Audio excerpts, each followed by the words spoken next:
आज आपण बनवणार आहोत अगदी melt in mouth cream cheese shortbread cookies. फक्त 4 साहित्यात आणि घरच्या घरी तयार होतील। सर्वात आधी आपण एका मिक्सिंग बाउलमध्ये रूम टेम्परेचरवर असलेले सॉल्टेड बटर घेऊया आणि ते आपण इलेक्ट्रिक बीटरने छान फेटून घेऊया। 1 ते 2 मिनिटे आपण त्याला असं छान फेटून घेऊया। बघा असं फेटून झालं आहे। आता यात आपण अर्धा कप क्रीम चीज टाकूया। क्रीम चीज सुद्धा रूम टेम्परेचरवर असलं पाहिजे।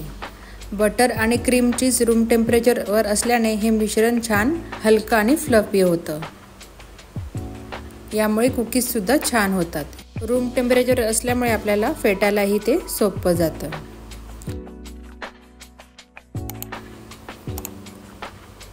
बघा आता हे किती छान फ्लफी झालं आहे। आता यात आपण 3/4 कप पिठी साखर टाकणार आहोत। पिठी साखर आपण स्पॅच्युलाच्या साहाय्याने छान मिक्स करून घेणार आहोत।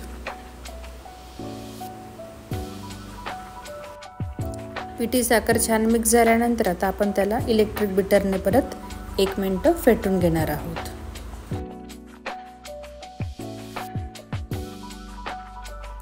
आता यात आपण 2 वाटी मैदा घालणार आहोत, पण आपल्याला हा मैदा थोडाच घालायचा आहे।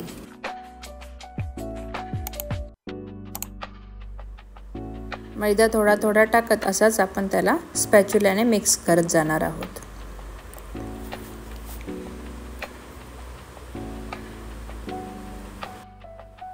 आता हा डो तयार झाल्यानंतर आपण त्याला परत इलेक्ट्रिक बीटरने थोडं फेटून घेणार आहोत। अगदी अर्धा ते 1 मिनिट आपल्याला फेटायचं आहे। आता हे फेटल्यानंतर आपण त्याला हाताने मळून घेऊया। मग याचा असा डो तयार होईल।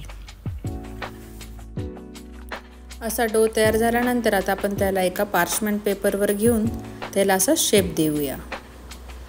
तुम्हाला जसा हवा असेल तसा तुम्ही याला शेप देऊ शकता। याप्रमाणे आपण त्याला आता असा शेप देऊन घेऊया। पार्चमेंट पेपरने आपण त्याला असं पॅक करून घेऊया।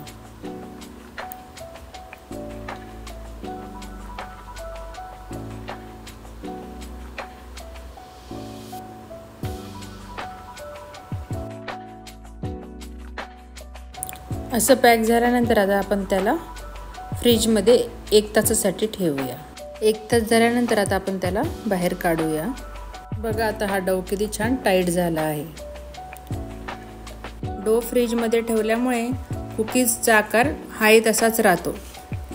तुम्ही जर फ्रीजमध्ये ठेवले नाही तर कुकीज बेक करताना त्या पसरून जातात आणि आपल्याला हे कट करायलाही सोपं जातं।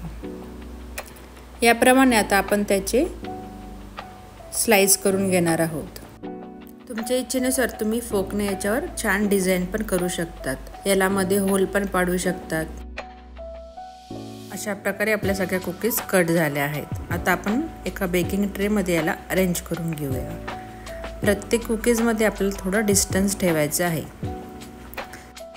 आता आपण याला प्रीहीटेड ओव्हनमध्ये 180 डिग्रीवर 14 मिनिटांसाठी बेक करायला ठेवूया।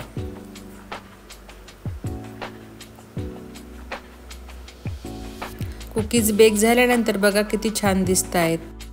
आता याला आपण गार्न करण्यासाठी ठेवूया।